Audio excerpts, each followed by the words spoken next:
All right, welcome back to part 3. That's 6, but part 3. We're still talking about honoring authority, and we're going to go back to that one line that we keep saying. When it comes to authority, it's not about them, it's about the Lord. We've been talking about the relationship between King Saul and David and that transition time where we learned that King Saul was kind of going crazy.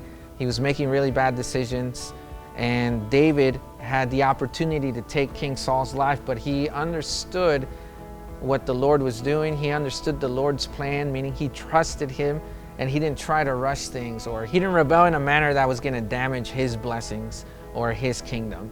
So one of the things that I've asked you to do is to kind of look to see what you can do to improve the relationship between somebody who's an authority in your life and you feel like they're not the best at their job. When we look at David, he understood that honoring someone who was an authority was related to honoring God, right? Because they're the ultimate authority. God's the ultimate authority, and he placed that person in your life for a purpose. When we look back at those authorities in our life that are not the best, you're gonna find out that everyone in your life is not perfect.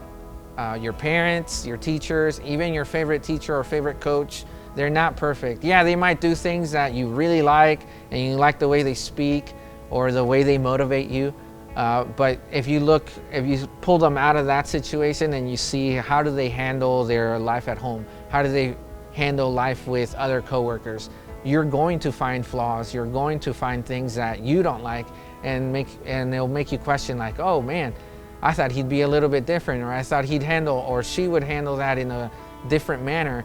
And it makes you kind of question them. So we need to understand everyone that's in our life is going to make mistakes, and they might have a bad day, and you just happen to be selected and they unleash it on you. Honoring authority in that moment would be like, okay, I'm just going to let that slide, or I'm just going to do what I'm supposed to do, and I'm not going to fight back against it, or I'm going to do what I'm asked. One thing that we learned is that you can only control your actions.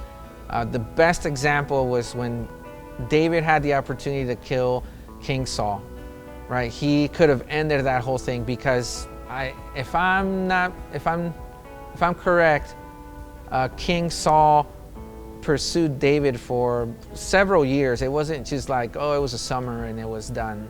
It took a while. It wasn't something that, went away overnight. King David kind of was running away for his life, and he had plenty of opportunities to take King Saul's life, but he understood that the Lord had anointed that man, and he was not going to even lay a finger on him. When we think about that, how do you control your actions with the people in your life, especially the people that are not good leaders in your life? You can only control your actions. You can decide, okay, I'm going to ignore them, I'm going to rebel against them, I'm going to be confrontational, or you can decide, you know what, I'm just going to do what I need to do, and I'm done. I don't need to get heated or get upset over something that